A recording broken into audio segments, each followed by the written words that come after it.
This is the Sixth Man Show, an Orlando Magic podcast, with your hosts, Luke Sylvia and Jonathan Osborne, covering all things Magic basketball. By fans, for fans. Go Magic!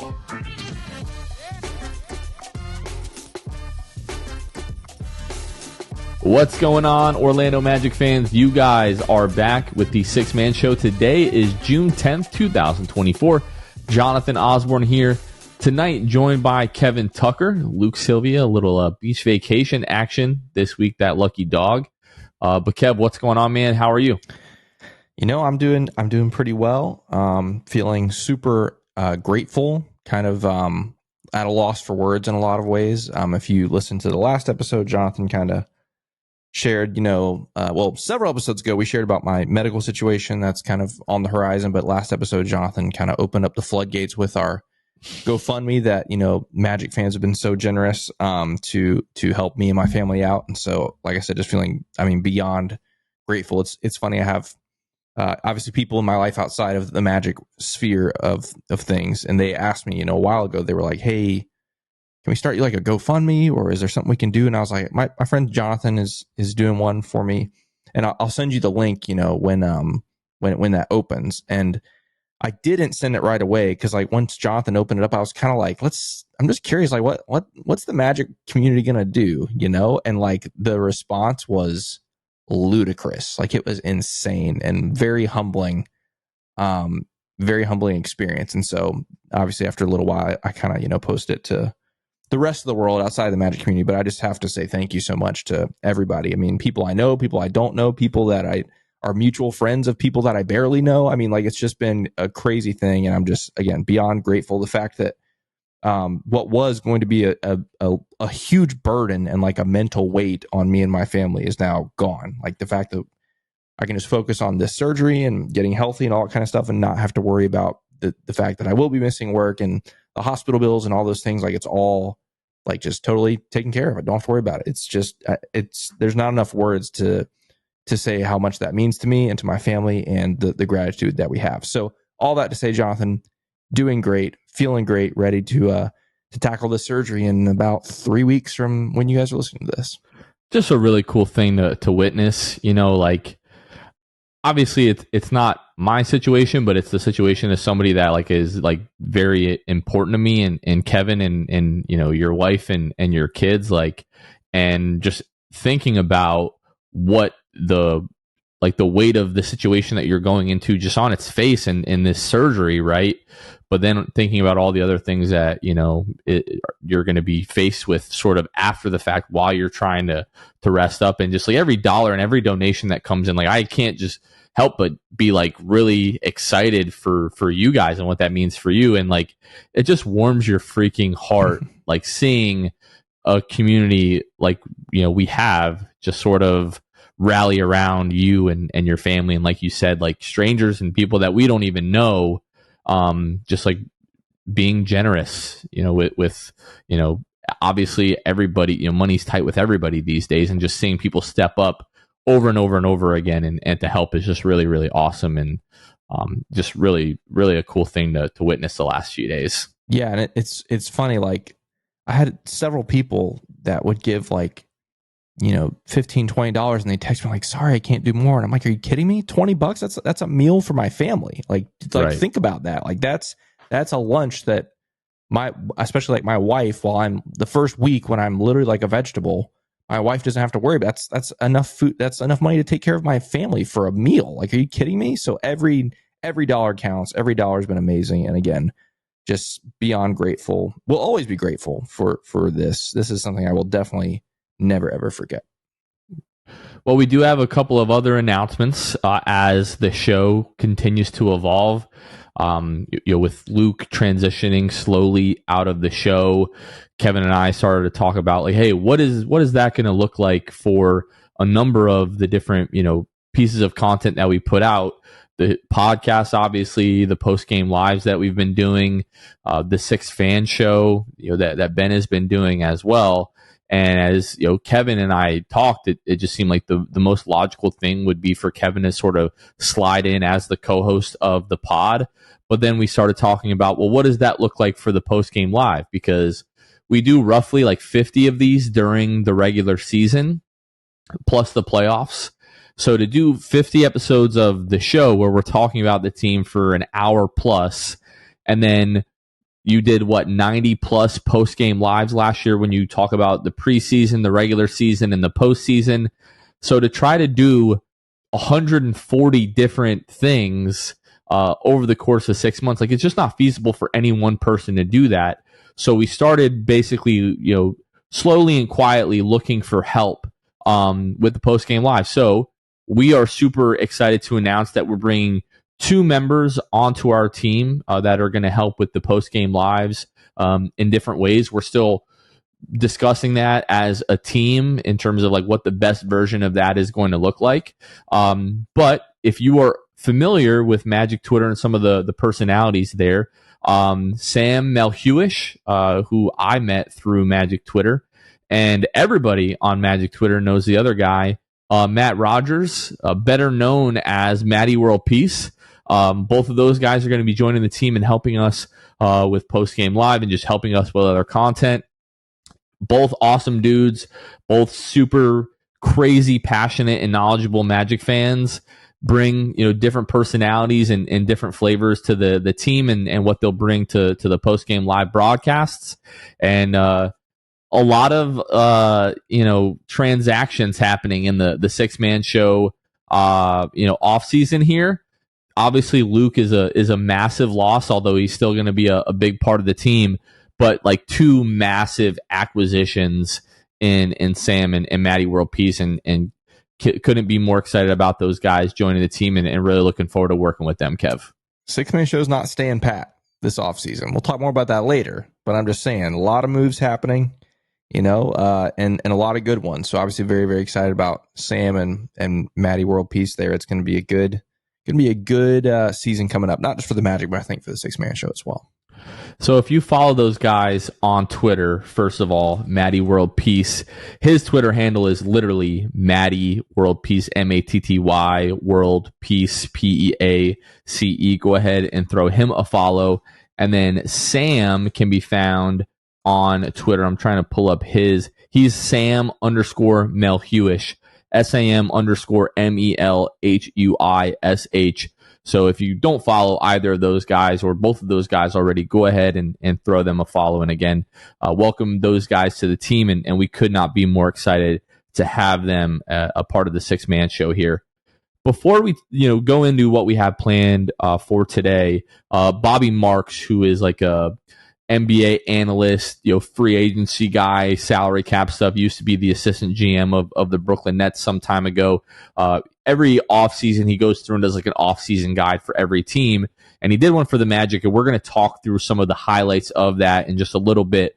But before we do that, some Magic news, / rumor kind of stuff. One thing that came out today from Jake Weinbach, who can be found at jweinbachnba.com. He says he's an NBA analyst and writer covering the league since 2019, formerly with Hoops Habit and Behind the Bucks. He's been featured on ESPN Radio, Sports Illustrated, Yahoo Sports. So, a valued opinion, to a certain extent. And this isn't exactly a rumor, but it's been a talking point amongst Magic fans. And if we go back and we talk about, some of the last episodes we've done in talking about the offseason, one guy that we didn't really talk a ton about was Anthony Simons, and that is on me for just not including him in the list when we go through some pre-show stuff as we get prepared here. But he tweeted out today, Sunday, as we're recording, he said multiple teams, including the Orlando Magic, should register interest in Blazers guard Anthony Simons this offseason. Portland holds strong regard for the talented playmaker, but he may not fit the team's long-term trajectory. Simons has 2 years left on his deal at the age of 25.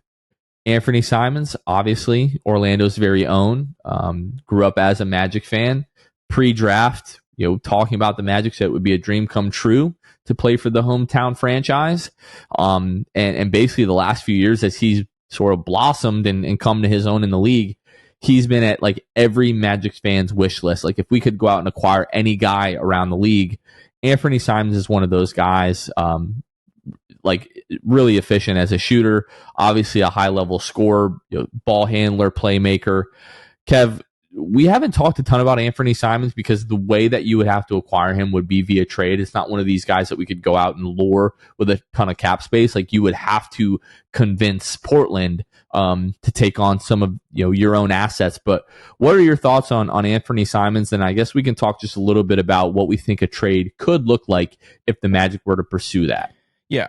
First, I want to say this is what we call silly season, right? There's moments like this where this guy, Jake, I believe you said his first name is, tweets out, not that the Magic are interested, not that the Magic, there's rumors around the league that the Magic are interested.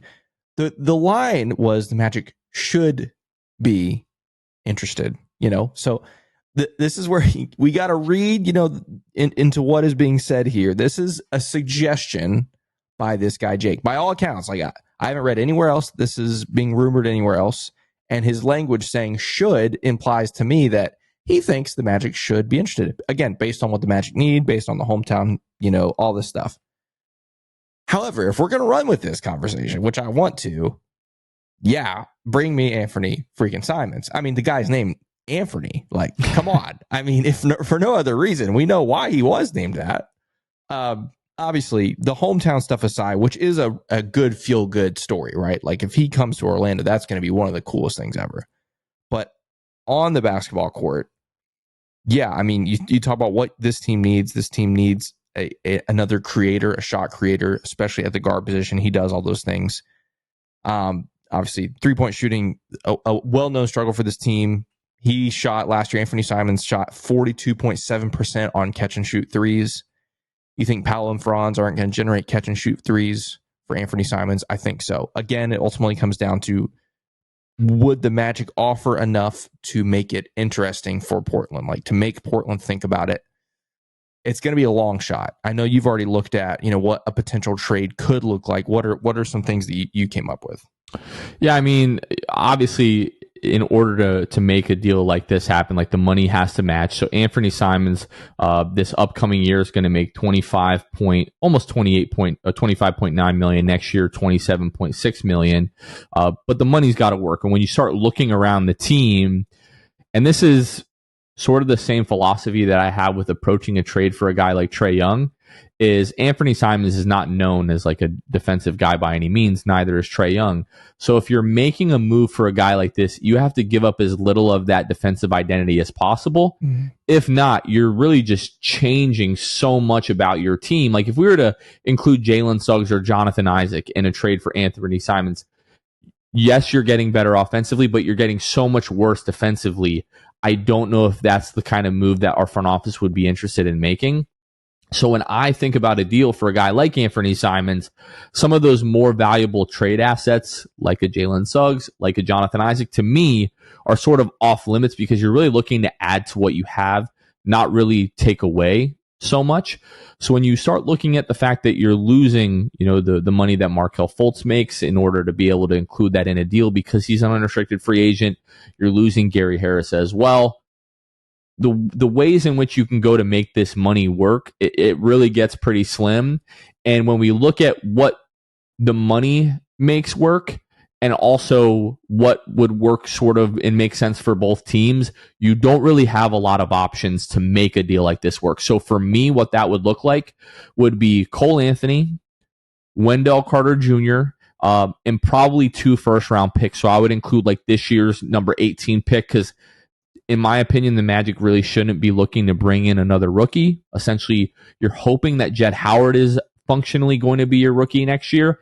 And then you have that 2025 Denver first-round pick that you can include for next year, because of the step-in rule, you cannot trade consecutive years first-round picks. So we couldn't give them this year and next year our own first-round pick.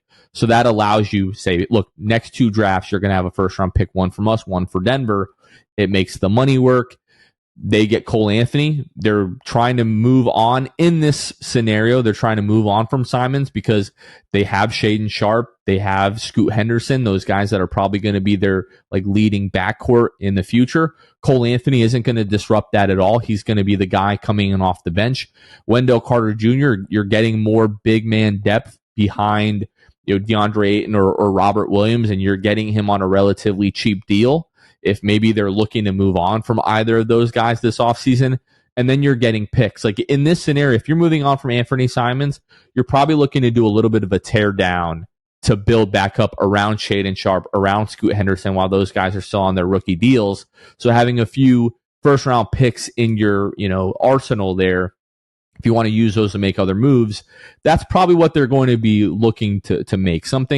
Bring some guys in that can help them, win a little bit now, and get some draft capital as well. I don't even know that this would be enough for Portland to pull the trigger, but if I'm Orlando, that's pretty close to like my best offer for Simons. Yeah, I would be surprised if there were many Magic fans that didn't take that deal. On the Portland side, the other hand, it's probably not enough. Like, right. If I was a Portland fan, if I saw that, I'd probably turn it down. I feel like they might be able to get more elsewhere.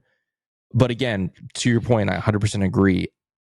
Adding anything else to that deal can totally change the dynamic of this team, which I don't think the front office wants to do. I don't think most Magic fans want to do that either for an Anthony Simons. So I agree. A Cole, Wendell, 2 firsts, maybe they need a second in there. I don't know.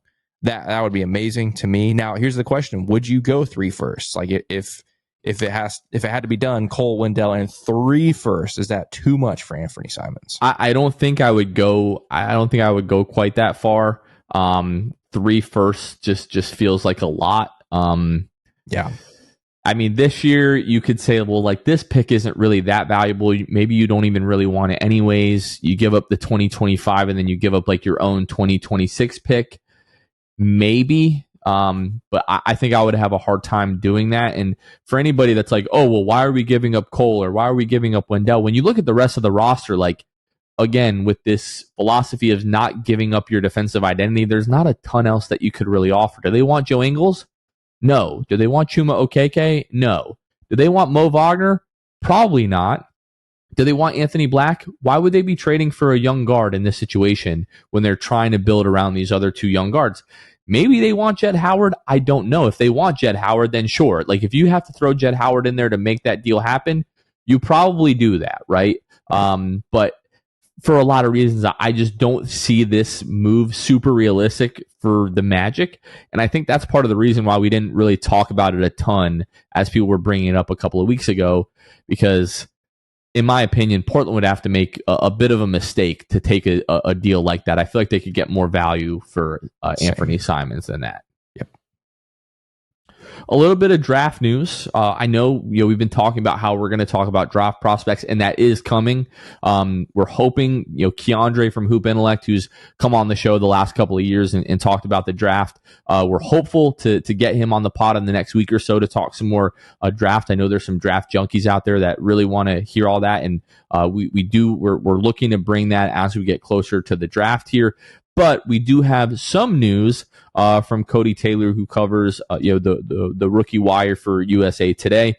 He's reported that in the last week, the Magic have hosted pre-draft workouts for a slew of players, including West Virginia's Raekwon Battle, Harrison Ingram from North Carolina, Malavi Leons from Bradley, Jamal Sheed from Houston, KJ Simpson out of Colorado, Naquan Tomlin out of Memphis, Kevin Cross out of Tulane, Duke's Kyle Filipkowski, DJ Horn from NC State, Osho Ighodaro from Marquette, Xavier Johnson from Southern Illinois, and Isaac Jones from Washington State. And those are just the guys that we have legitimate actual confirmations.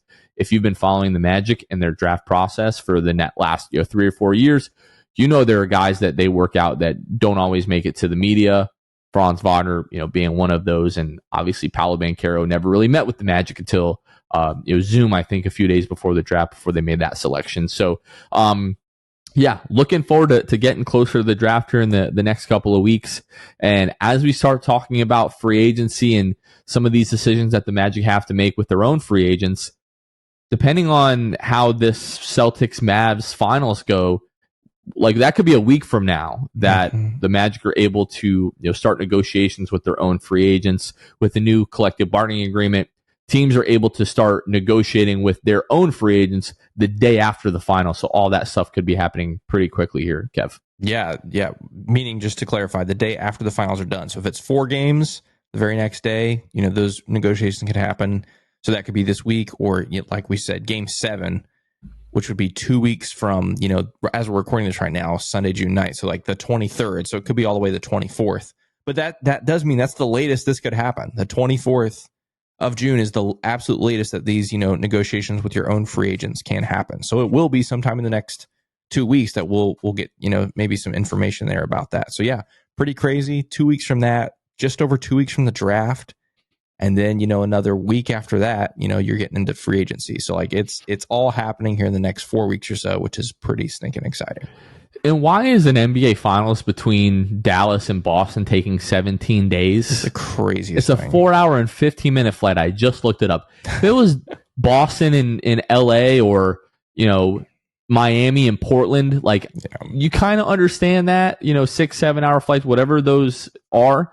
But like 17 days for an NBA Finals, that just seems a little bit egregious. It's one of the downsides of the NBA pre-planning, like the finals dates. Like they plan these finals games like in the regular season, right? So like they announced the finals start this day, which this year came back to bite the NBA because both of the conference finals were 4 and 5 game series respectively. And so, but the fact they announced way back in, December or whatever it was that the finals started this day and all the dates after that. And so it's just a weird thing that the NBA does. But, sometimes it works. This season, I do not think it has worked. 8 days between the conference finals and the finals, and now you have 17 days potentially of NBA finals. It's a lot. I am old enough to remember the good old days of the 2-3-2 NBA Finals format, which was spicy because if you lose that one of those first 2 home games, you've got 3 road games, and you are in deep trouble there. Yeah. All Magic fans are very familiar with the 2-3-2 format because 2009, because that hurt pretty bad, that game 5 at home. So thanks for bringing that up, Jonathan. Appreciate that. Well, I didn't mean it. I should have known better that the conversation would have gone that way. But Kev, let's talk a little bit about our friend Bobby Marks and some of the things that he had to say about the Magic's offseason. Yeah. So when, Jonathan and I were talking about, this episode, we were kind of trying to figure out how we could talk about a map, like a roadmap for the offseason for the Magic. When you think about their own free agency, you think about the free agent class, that opens up in July. Think about the rookie class, with the June draft coming up and all those other things. It's like, what does a roadmap look like for this team in the offseason? We're like, well, hey, there's this guy, Bobby Marks. Everyone's pretty familiar with Bobby Marks, maybe a little bit of a polarizing figure, a guy who had maybe not the best career in terms of NBA front office experience, but has leveraged that into a career, with ESPN and doing, covering, NBA free agency and off-season stuff and all that stuff. But anyway, right after the Magic's, Game 7 loss against the Cavs, he came out with this video, this off-season guide, which he does for every team once their season is over. And I will give him credit. He's pretty knowledgeable about every team. Like, he's not some guy that sits there and spitballs some stuff. Does he get everything right? No. But by and large, he knows all 30 teams relatively well, especially for someone who is a national media member. So we kind of took some of the highlights from that offseason guide that he put out and wanted to use that to kind of steer our conversation, basically react to what Bobby's saying, and then kind of be able to give our own thoughts on that. And so the first section of things we want to talk about are extensions, all right? 2 guys up for extension. We've talked about it a little bit on the show. 2 guys up for extension this summer, Jalen Suggs, Franz Wagner. But first, Bobby Marks talks about Paolo's extension, which isn't this summer. It's actually next summer. But I do want to share what he says, and then obviously we'll get our reaction. This is probably going to be the quickest segment because I doubt there's going to be any disagreement. Let's hear what Bobby had to say about Paolo's extension next year. You have a financial window here, okay? Same with Oklahoma City. Before extensions from a cap perspective hit. This summer, you've got Franz Wagner and you've got Jalen Suggs. The following year is Paolo Banchero. Banchero is going to get a max contract. I mean, there's no ifs, ands, and buts. I mean, he could call the front office names next year, and he's still going to get a front office. He's not going to do that. But he is in position to get a max extension in the 2025 offseason that would hit the cap in 2026. Jonathan, what do you think? Paolo Banchero, guaranteed max next offseason. First, I just want to say I always find these offseason guys entertaining because it's not his typical setting where he's on, live TV and it has to be super polished, like that little bit of like he could call them names and well, he's not going to do that. But right. I find that really funny and a little bit charming, for the lack of a better term there. But yeah, Paolo Banchero, if it was possible for the Magic to offer him a max extension 3-4 months, like this would already be a done deal. The only thing the Magic are waiting on is for that free agency window to open up. Literally next year, the day after the finals end, I would expect to get news that the Magic and Paolo Banchero have agreed to terms on a designated rookie max extension. Yeah. That'll take him throughout like the 2030 or 2031 season, something like that. Like Bobby Mark said, no ifs, ands, buts about it.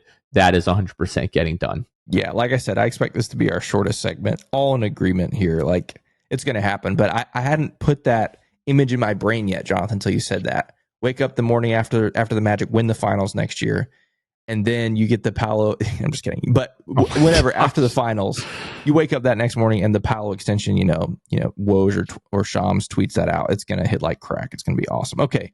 The other extensions he talked about, Jalen Suggs. We'll talk about him first. What did Bobby Marks have to say about Jalen Suggs?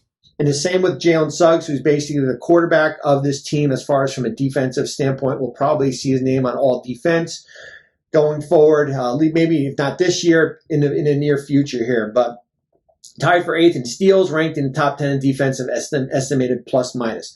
Suggs' number is going to be interesting too. I mean, we looked at Jaden McDaniels in Minnesota. I'm not giving Suggs 5 for 131. So is it kind of 5 for 100, somewhere around there? Is it in that 20 million, 18, 19, similar to Marcus Smart all the way back as far as what his cap percentage was?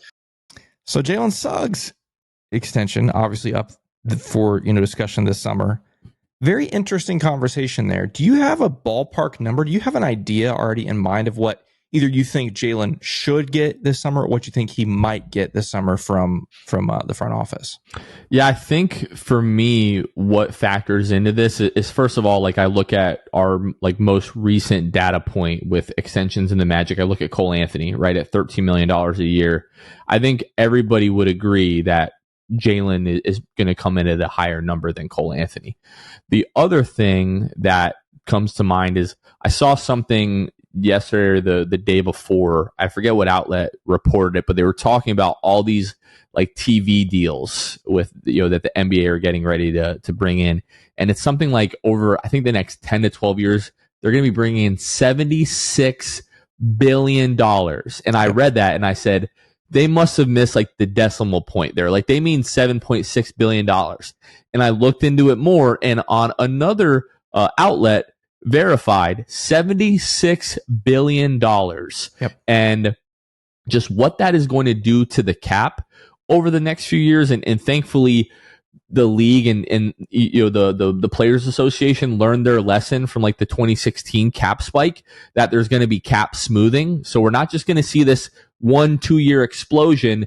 It's going to steadily rise over the course of the next few years here as we go along.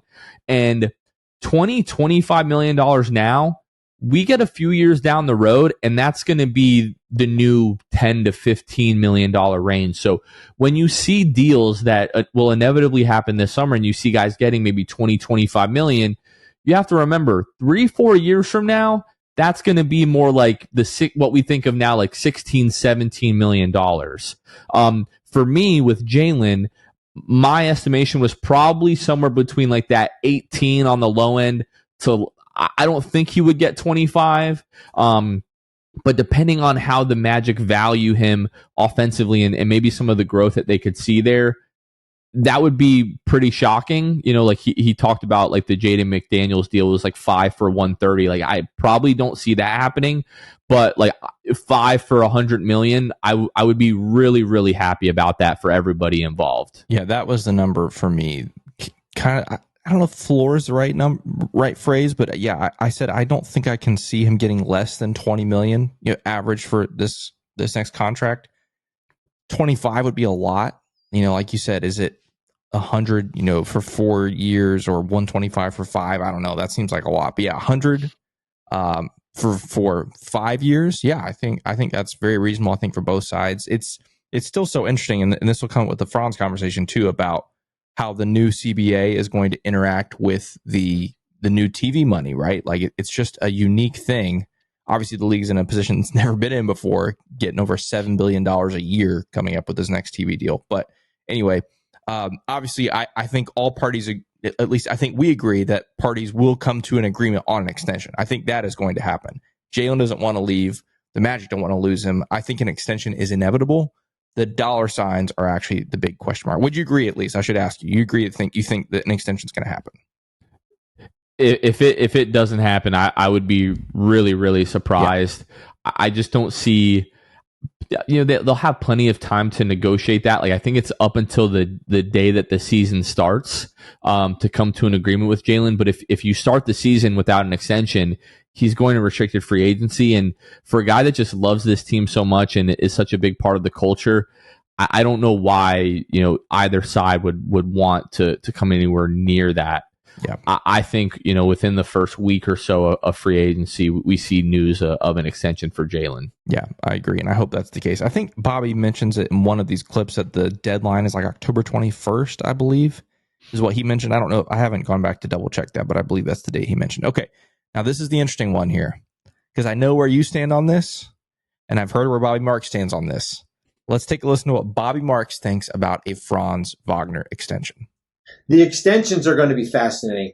I do not see Franz Wagner getting a max contract. I didn't, even before this first round series, I didn't see, he's a good player. And I think we saw that in game 4, where he basically exploded for like 36 points.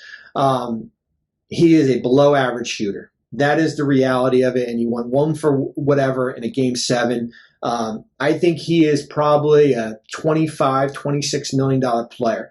He's not a max player.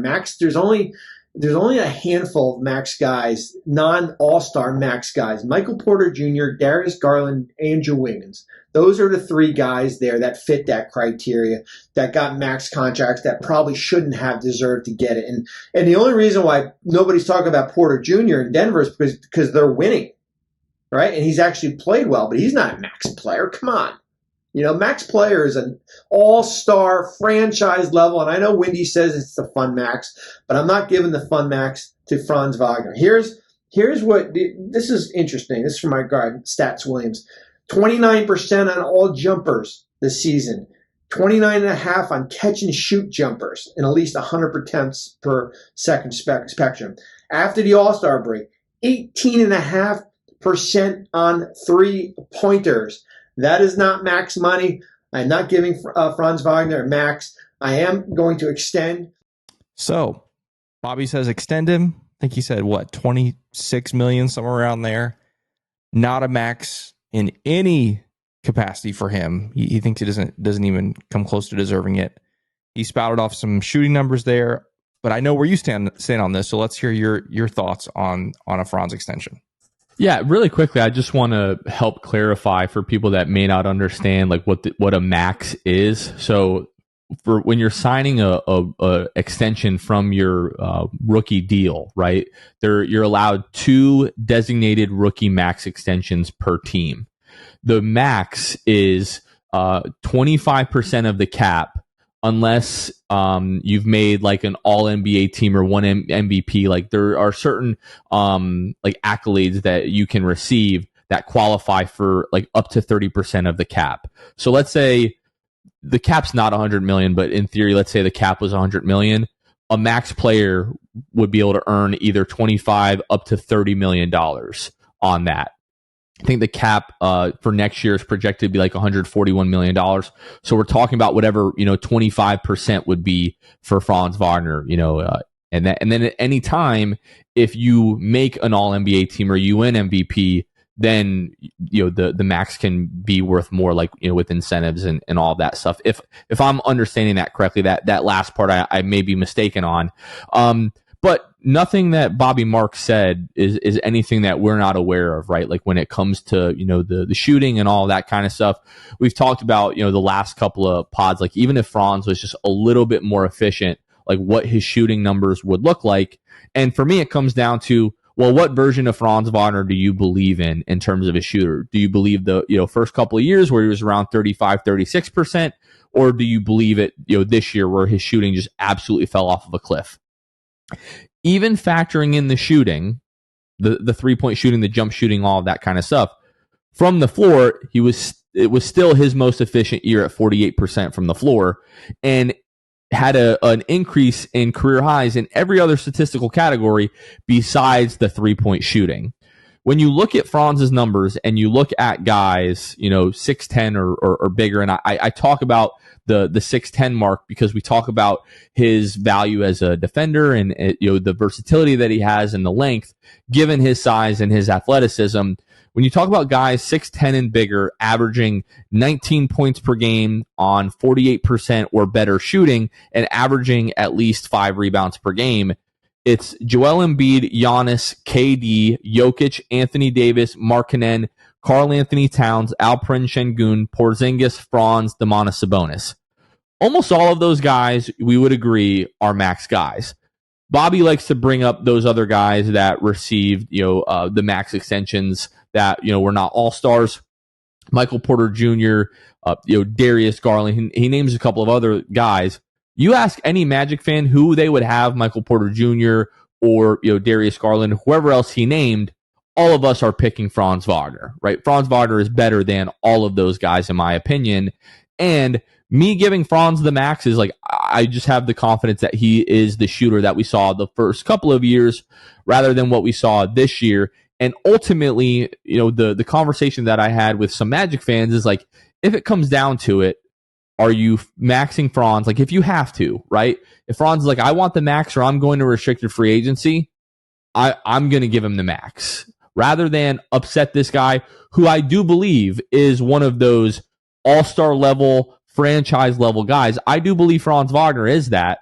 Rather than potentially upset him, I'm giving him the max, and I'm really not thinking that much about it. Yeah, I'm really, really split on this one. I think I'm genuinely at the point where if it is announced that the Magic agree to a max deal, I'm not going to be angry or disappointed or whatever. That's certainly not the case. However, I can understand if the Magic wouldn't do it. Now, Bobby Marks sat there and talked about shooting numbers, and he's right. Obviously, every Magic fan knows Franz had a bad shooting year. But that goes completely against the first 2 years. Not that he was a world-class shooter in his first 2 seasons, but he certainly was better than he was last season. And so we've seen the proof that shooting is possible with Franz, right? We've seen it. Additionally, Franz is so much more than a shooter, like you just mentioned. Like the fact that his overall field goal percentage was up this season, even though he shot so poorly from distance, is crazy.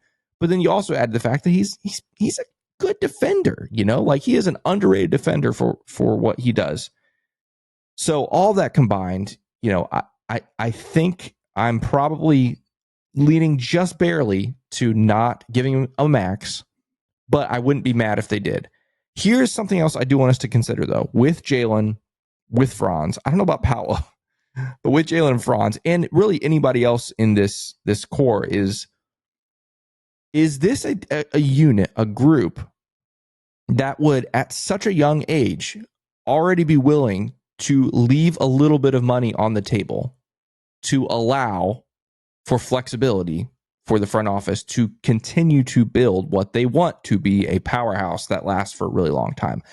I wouldn't be surprised if that happened. Like, could Jalen, be offered a lot more somewhere else? Like, if they come to him with a certain number, let's say it's 20, could he potentially turn that down with the hopes of getting 25 or more, past this, if he turns down this extension? Maybe. Franz, same thing. If they offer him 25, could he get a max somewhere else? Maybe. But are those guys willing already to take a quote unquote pay cut or quote unquote leave money on the table to benefit the whole team? I feel like I've seen proof that that's possible. Does that happen? I don't know, but I wouldn't put it past them to work together as a unit for the betterment of the entire team, knowing that they have an eye on a much bigger prize down the road. That's just my thought. I think it's possible, but who knows?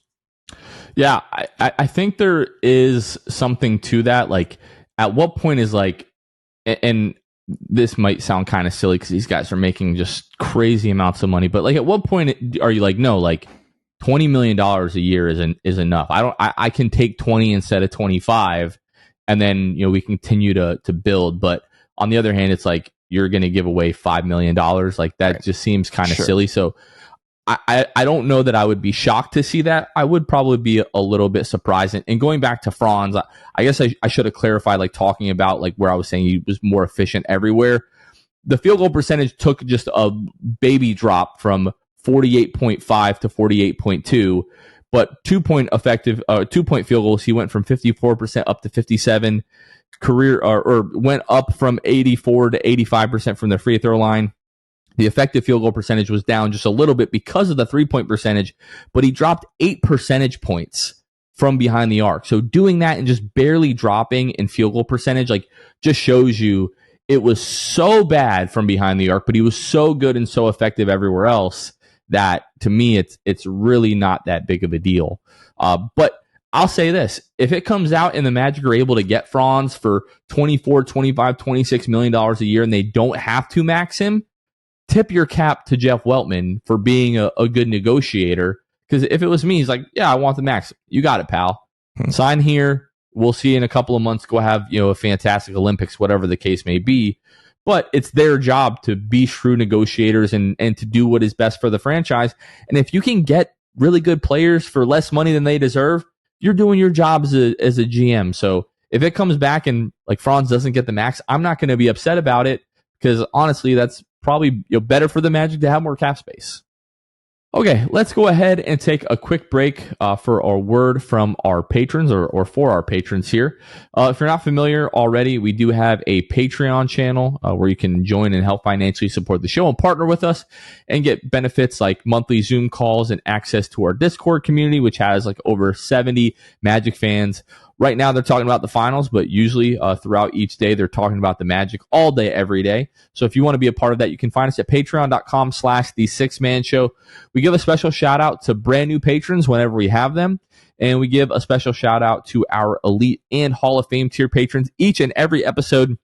So I will go ahead and start with the Court Cousins, Drew Gooden, Armin, Carson, Tulo, Ellis, Jonathan Borges, Normal, Magic Player History, Gabe Gaines, Wiffle, Michael Martin, Jamel Miller, Michael Salapong, Donkey Punch Dave, Paolo and Francis Warmth, Pierre A., Dylan Holden, Mr. Mikey, Danimal, Bobby Skinner, Goody93, Teddy Sylvia, Dalek, Lopez, Fuchsia, Bill Fulton, Edmund Lagone, Jose Esquilin, Caleb Pete, Cannibalism, Time, Mr. TV, ESPN Really Sucks, Gear 95, Shred, Junior Bruce, African, Shahin 177, Bobby the Dawn, Himlo, Ban Himro, RM Prop 221, Ray Pastrana, Magic Kid 714, Mysterious, Mosley, Irish Magic Mike, Austin Lampy, Random Hustle, Only Franz, Maria, Keith Wallace, Fritz, Bruv Sal, Kason Green, Santi Leon, Kane Eckler, The Distract, Ahmad Simsa, Chantu, Tom Gatson, Dead Air, Richard Tuttle, Jeremiah Quintero, Magic Wired, Debo 1980, Magic Matt, Michael Thompson, Mama Richmond, Next Snappa, What's Up Playoffs 2024, Dylan Fay, David Duffy, Smith Sheiks, Ship Sinks, Bueno Time, Stantino 1995, Suggs Muggs, Derek Smith, Daniel Anderson, Barry, Mackle, Canny. Again, if you would like to join our Patreon, you can find us at patreon.com/the6man show. Jonathan, before we continue with our Bobby Marks segment here, the Boston Celtics, with 24 seconds left, are up 105-98. Looks like they're going to take a 2-0 lead as, Jonathan and I are sitting here. Now 1 second left. So, yeah, this game's over. 7-point lead for Boston. I'm curious. What do you think? Is this going to be a sweep? Is Dallas going to win some games at home? What do you think? I think before the series, I don't know that we even talked about this, but I probably would have went Celtics in 6. I'd probably still feel the same way. Yeah. I don't know if it looks like Dallas getting the next 2 at home. I wouldn't be surprised by that at all. Just Boston has been the best team in the league all year. Like they have 4 All-Stars in their starting lineup. Derek White, awesome as well. Like all NBA defensive kind of guy, like borderline All-Star this year. Porzingis in game 1 was ludicrous. Yeah, has one of the best games of his career and the biggest game of his career. Like it just is what it is. Like Luka's obviously hurt. Like he's been hurt for weeks with the knee or whatever is going on. Boston just really good. They've been really good all year. And it just feels like they have just a little bit more than Dallas does in this series. Yeah, I hate to say it. Yeah, I would love to see Dallas form some sort of a comeback. But now, obviously, you and I did not get to watch this game tonight, so I don't know how it ended up the way it did. But I'm hoping the Mavs can find some magic at home and tie the series up and make it interesting. But we will see. Back to Bobby Marks. This next quote I really enjoy just because it's an outsider. It's a non-Magic person hyping up the Magic situation, talking about some of the selling points that the Magic franchise has to offer for potential free agents. Obviously, something he talked about in another segment that we're not really going to touch on because we touched on it a lot, this offseason, and will touch on it a lot coming into July. The cap space. Magic have a ton of cap space, could have anywhere from 30 to 60 something million dollars in cap space, depending on what they do with their own free agents. And then he talks about, kind of why Orlando could be a really good destination for pretty much any free agent that's out there. And here's a quote. We've got a quote from Jeff Weltman, who was in the Open Mic podcast. We have him quoted here. It says, "We have to be very cautious and very targeted in the way that we build out our next steps. But I will say, we definitely feel like we'd be able to attract players we would not be able to than a couple of years ago. I don't think there's any reason we can't be thinking about how that can be part of our planning moving forward to attract players from other teams." Listen, I said this in the Miami Heat video, and I'm going to say it in the Orlando Magic video. There's no place to live than Florida. I know you could say LA, and I know you could say New York. There's no taxes, no state taxes. I don't pay state taxes. The weather, at least 9 months out of 12, are beautiful. In 3 months, you got hurricanes and some other stuff coming through. I've been to the Orlando Magic practice facility. It's the nicest practice facility I've ever seen out of any team. Any team. It is a 5-star Taj Mahal, Ritz-Carlton, Four Seasons peninsula of practice facilities. They got a top-notch front office. They got a top-notch coach in Jamal Mosley. The pieces are there for Orlando. Talk to me nice. I like Bobby Marks. I really like that guy. Great guy. I didn't like him when he was talking about Franz, but when he's talking about that, I really like him a lot. Yeah, that's why I said I love that clip because he's not a Magic guy, but he's hyping us up as much as anybody because holy smokes. I mean, it's really cool to hear that kind of perspective. But yeah, it's a great reminder of kind of where we are, what we have available. And again, what that could potentially mean for free agents, whether that's this summer, next summer, whatever that might look like. Yeah, I mean, to us, like everything that he mentioned is everything that we always talk about, right? Like, and people like to talk about the Magic and they don't spend money. History has shown when the Magic are good and the Magic are ready to compete, they will go out and spend money, whether it's going out and getting Horace Grant back in the 90s, going out and getting Rashard Lewis back in 2009, right? Like acquiring Gilbert Arenas, a guy that was making a lot of money at the time when the Magic felt like that was the deal that they needed to make to push this team forward, making the trade for Vince Carter. Like when the Magic are good and the Magic are competitive, like the DeVos family has shown, like, hey, if they have a reasonable expectation that this team is going to be good and contend for a title, they're not afraid to spend money. And we've talked about that. We've talked about how great it is to live in Central Florida and Florida in general with no state income tax. And when you look at the practice facility, you look at the facility that the Magic play in, you look at the roster and the future flexibility that they have and the culture that's being built here and the fan base, like why wouldn't you want to play in Orlando? Yeah, and I think maybe the top of that list, maybe outside of like Paolo and the young core, but I think outside of that, I think Jamal Mosley is probably at or close to the top of the list for any, potential free agent. We've seen in his, what has it been? How many years has it been here? 3 now? He's been here 3 years? Man, it's crazy. We've seen that over 3 years. Like there are players all across the league that adore him. It's so cool. And obviously we know that our own players adore him. And so I think, yeah, it's not to say that there any player the Magic want they can get. I don't think it's that way at all. But I do think, especially of that, mid and younger generation of players, I really think that Orlando is a very attractive place. And I still think some veterans, I think, would be attracted to Orlando, maybe in the same way that Joe Ingles was. I think we're at the point where the Magic may not be able to get anyone they want, but they are to the point where they can get a conversation with anyone that they want. Yeah, I think that's very, very fair statement to say there. And like I said, we're just a few short weeks away from finding out exactly what the Magic's intents are, and then finding out, maybe which free agents they're able to grab. So this last segment, I really, really liked what Bobby Marks said here. It's a thought that I had not come up with myself. I had not thought about this until he said this, but I think it could generate some interesting conversation, not just between us, but maybe interesting talking points for Magic fans as we go into this offseason. The one thing you don't want to do is all of a sudden say, you know what, we're good enough. We're just going to wait on internal development here, and near in this position next year. And Paolo Banchero was like, wait a minute. We didn't do anything at the trade deadline this year, and we didn't do anything in offseason. And now all of a sudden I'm out there kind of on an island on my own here. That's going to be that's what we're going to watch and see. So that's an interesting point. You stay put in the 2023 offseason and stay put. I mean, you added Joe Ingles. That's essentially staying put, right? I mean, come on. Love Joe. Great guy. Funny guy. That's staying put, right? You get Joe Ingles. 2024 trade deadline. You literally stay in pat. And here we are at the 2024 offseason. And I think he makes a great point. I think not just for the development of this team, you can't stay put. But again, I think he makes a great point. Paolo Banchero, I don't think he's at the point where he's evaluating his future or anything. But when it does come time for that, he needs to be able to look back on his time here and say, yeah, the team decided to improve around me. And if we don't do that this summer, that could be a problem. Now, if you're asking me, I think there's zero chance we stay put. Like, I don't think that's possible.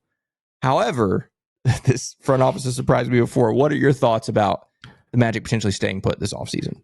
There's a non-zero chance. I wouldn't say it's incredibly likely, but I would say there's a non-zero chance that they just stand pat. And they could spin it in the sense of like, hey, this is how much we believe in you guys, which is essentially what they did at the trade deadline, right? Like, hey, this is where we are. And at that time, you're like still kind of flirting with being, 500. It's like, hey, this is where we are. We think we can make a push. Look at the schedule coming up. We believe in you guys. We know that you can get us there, so on and so forth. But then the flip side of that is like, hey, if you believe in us, then continue to invest and make us better and help us make a real push. And that's where I think we are now.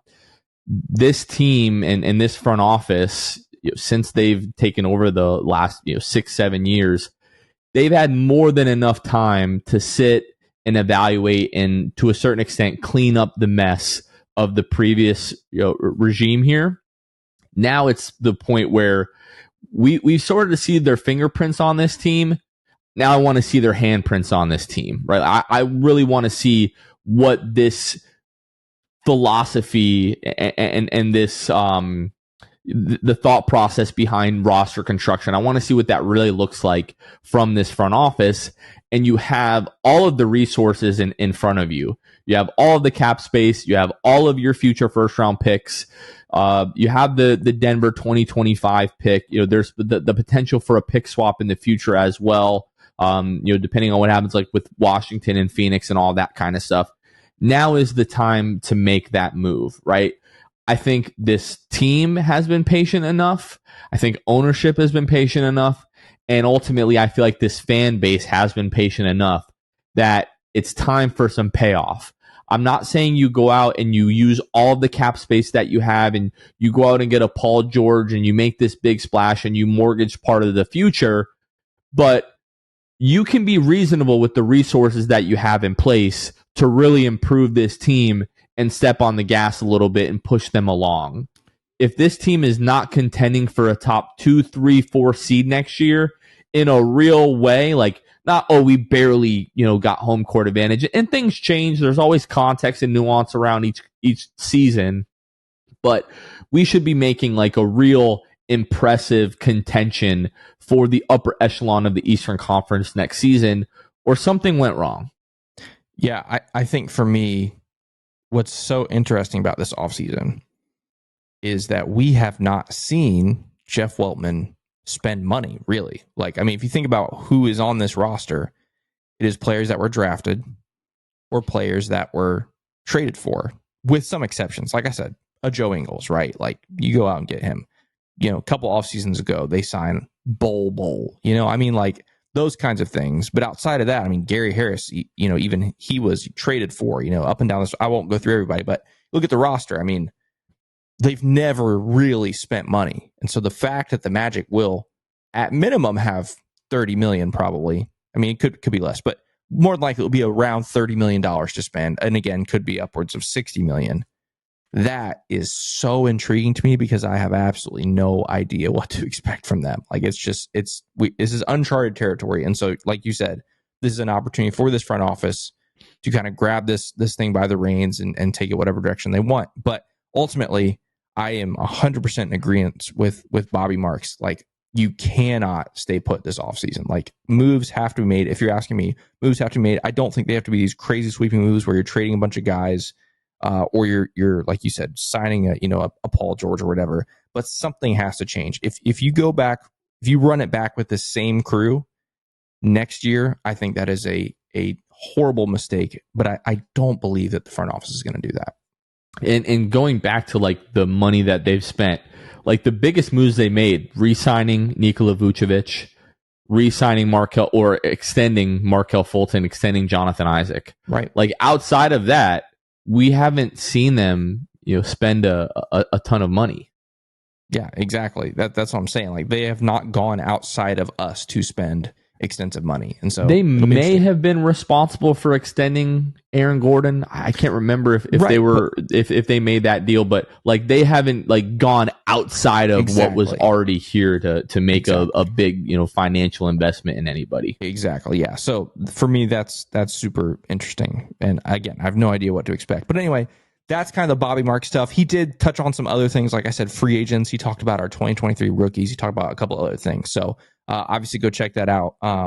Maybe we'll include a link to that in our, the description, YouTube description of this episode, just so you can get the full context of everything he said. But again, wanted to kind of use that as our blueprint for maybe some things that the Magic might do this offseason. And so, it's an interesting conversation. And again, I don't know what to expect. Here we are, less than 4 weeks away from free agency, and all those other things that I mentioned will be even sooner than that. So be a very interesting and probably, I would guess, maybe a little bit of a polarizing time for Magic fans over these next few weeks. I think there'll be a lot of disagreements on Twitter and stuff, but hey, grab the popcorn. It's going to be fun.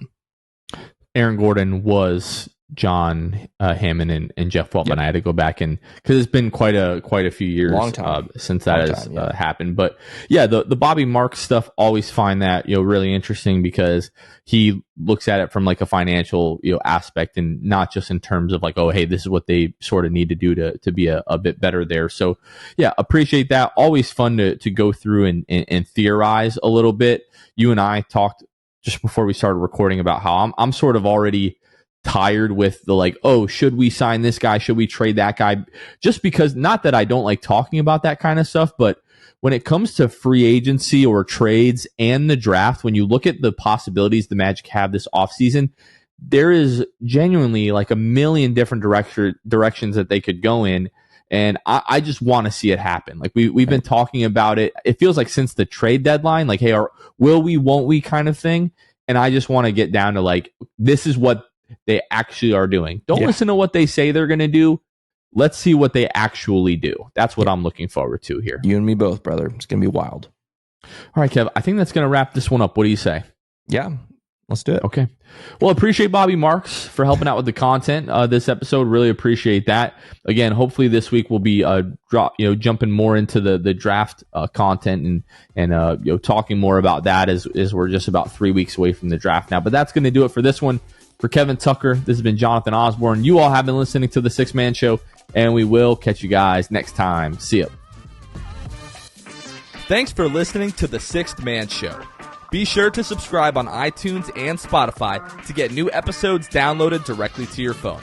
If you enjoyed the show, please take a minute to give us a 5-star rating and a review. It helps out the show a lot. Follow us on Twitter, Instagram, and Facebook at Sixth Man Show. We'll catch you guys next time. Go Magic!